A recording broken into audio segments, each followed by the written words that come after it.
So, magandang araw sa lahat. Narito tayo upang magpulong para sa kasalukuyang issue na meron ang ating bansa. Para sa pagpupulong na ito ay i-discuss natin ang pinagkaiba ng data privacy at data security. Kamakailan lang dumadami ang mga nare-report na issue regarding the data breaches na meron sa ating bansa. Pati na rin ang sektor ng gobyerno ay apektado sa mga ito, kagaya lamang ng PhilHealth. Kamakailan lang ay nagkaroon ng data breach ang PhilHealth na hindi lamang empleyado, kung hindi mga mamamayang Pilipino rin natin na gumagamit ng PhilHealth ay apektado at naging biktima sa data breach na ito. Isa pa sa example nito ay ang Philippine Statistics Authority na isa ring nagkaroon ng data breach kamakailan lang. So narito tayo para magpulong para tayo ay mabigyan ng liwanag sa pinagkaiba ng data breach at ng data privacy at ng data security. Ang pagpupulong na ito ay meron tayong pagbabasihan. Yun ang artikulo na ginawa ng Steel Clubs na may pamagat na data security and data privacy, an imperative distinction to protect data. Bago natin simulan ng ating mga question at diskusyon, narito ang aking karamay na si Senador Pat para magkaroon ng para mag-discuss o magbigay ng kakaunting kaalaman sa data privacy and data security. Yes, good morning, Senator, and good morning, witnesses and the people of the committee. I would like to give you my thanks. I appreciate you coming here sa ating Senate hearing. However, Senator Darlene cannot be attending this hearing due to emergency, and however, she will be attending via Zoom. So we will be proceeding to introducing our witnesses. First will be Bea Ong, John Carlos Centeno, and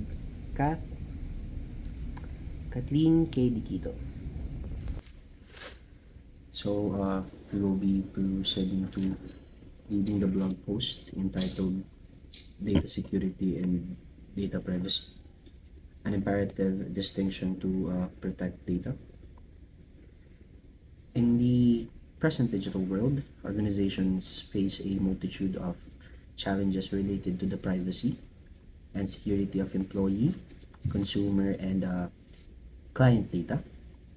The sheer volumes of data that enterprises handle and store is growing and drive a greater need for data.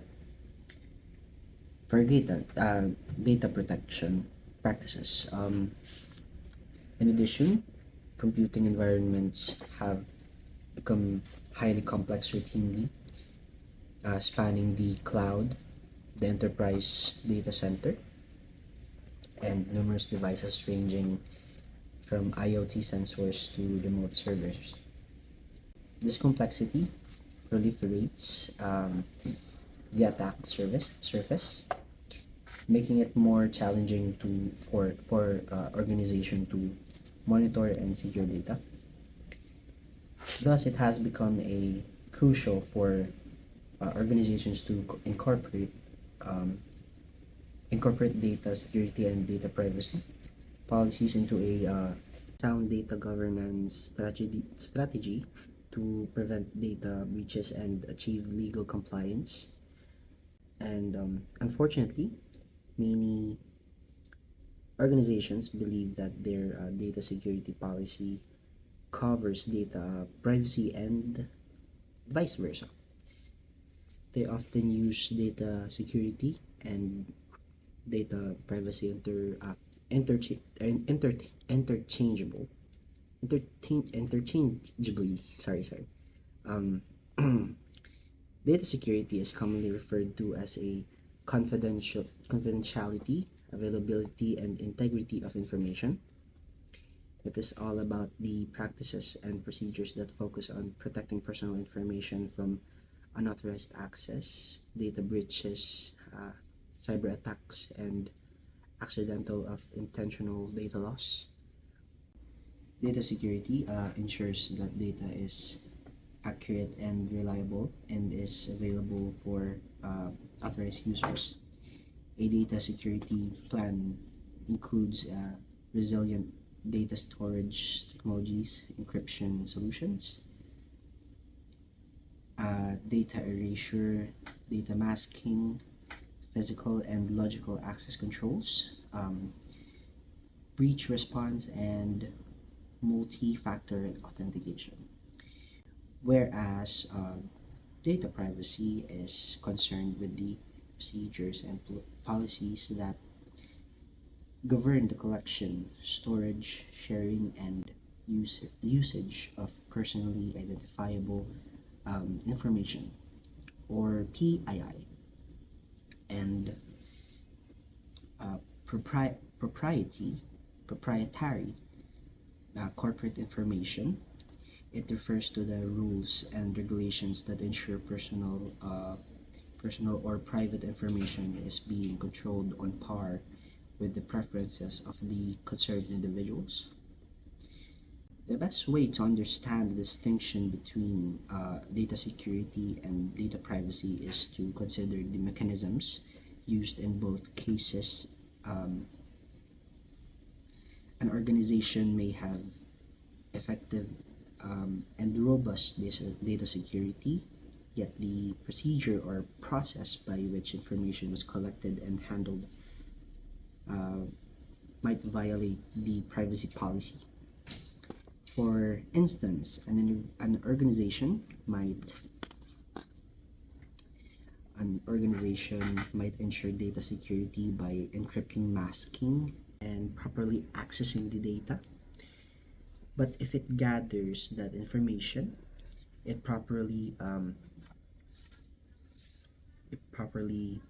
for instance, without any proper consent from the concerned individual, the organization has violated data privacy requirements even though data security remains unbreached. Therefore, organizations must uh, understand that data security can be achieved without a data privacy. However, data privacy cannot be achieved without data security.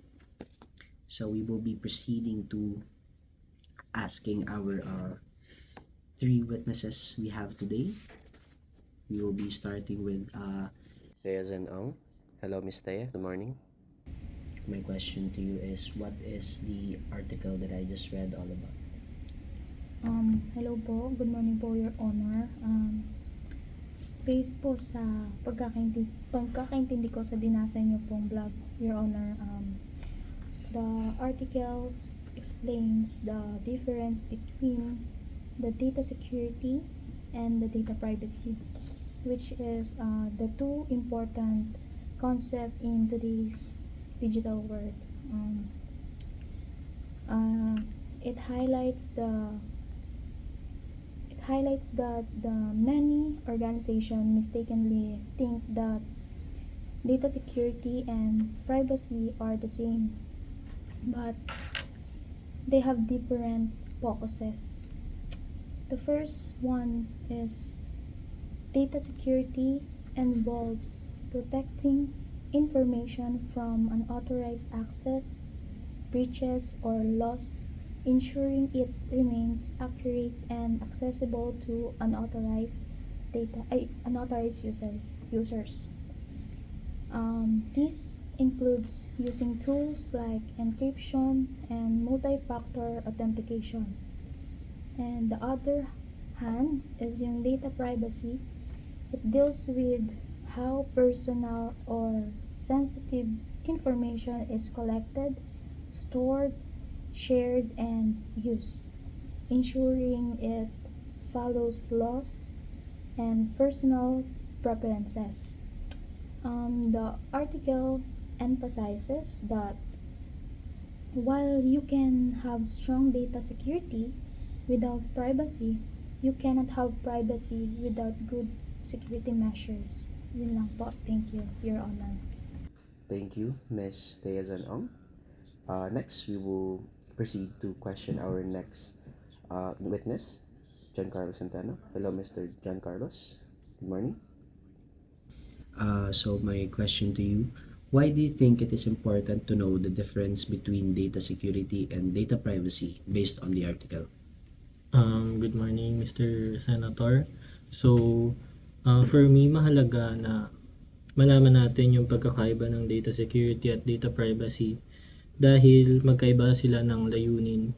So, ang data security ay tungkol sa pag-collect ng data mula sa hackers, habang ang data privacy ay tungkol naman sa tamang pagkuha at paggamit ng mga impormasyon. Kahit ligtas ang data, kung hindi tama ang paraan ng pagkolekta nito, nilalabag nito ang privacy ng taong may-ari ng data. Kaya dapat maintindihan ang parehong aspeto para masiguradong protektado ang data at nasusunod ang tamang proseso. Yun lamang po, Your Honor. Thank you very much, Mr. Carlos Go. So we will be proceeding to our third witness, Miss Kathleen Diquito. Again, good morning, Miss Kathleen K. Diquito. My question to you, do you agree with the article? Why or why not? Good morning, Mr. Senator. I generally agree with the article's division between the data security and data privacy because as we go into the future, it's becoming more important to all the user and to the future generation. So it's accurate that the article emphasizes how these two ideas are interconnected. Data privacy is only a component of data security, then yung data security is alone does not ensure the data privacy. So, for organization to create complete data governance plans that successfully handle both components, this distinction is crucial. So, understanding that privacy cannot exist without security emphasize that needs for integrated approach to data management strategies that currently compliance and security. Yun lang po, Your Sunod na katanungan. Meron ka bang related applications or events na nangyari sa totoong buhay na based doon sa article na ginawa ng Stealth Labs? Yan.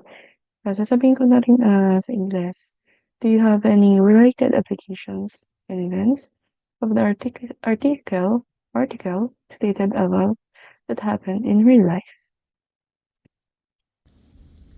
Madam Senator, based po sa research ko, meron po akong isang breach na mayahali tulad dun sa article na nabasa kanina, which is yung Comelec data breach ng 2016. So alam naman po natin na yung Comelec po ang may hawak ng mga sensitive information and personal information ng mga voters all over the Philippines. So nung nakapasok po yung hackers dun sa system ng Comelec, nailik po sa public yung mga personal and important informations ng mga botante. So alam naman natin na ang Comelec ay mayroong mga security measures, pero yun nga, nailik pa rin yung data privacy. So dito po sa specific na data breach na to is mapapakita yung kahalagahan ng dalawa, na yung data security at yung data privacy. Yun lang po, Madam Senator. Thank you po. So, ayun. Maraming salamat sa iyong kasagutan. hopefully meron tayong mga natutunan sa mga kasagutan nilang yun at meron tayong nakuhang kaliwanagan sa kanilang mga kasagutan. Palaging tandaan na just because alam natin ang pinagkaiba ng dalawang ito doesn't mean na naa-apply na. But hopefully, meron tayong maa-apply nito sa totoong buhay at meron tayong natutunan sa pagpupulong natin ito. Senator Pat? Okay. Thank you very much, witnesses. Thank you very much for attending and giving your piece, your sharing your information to us. And yes, meeting adjourned.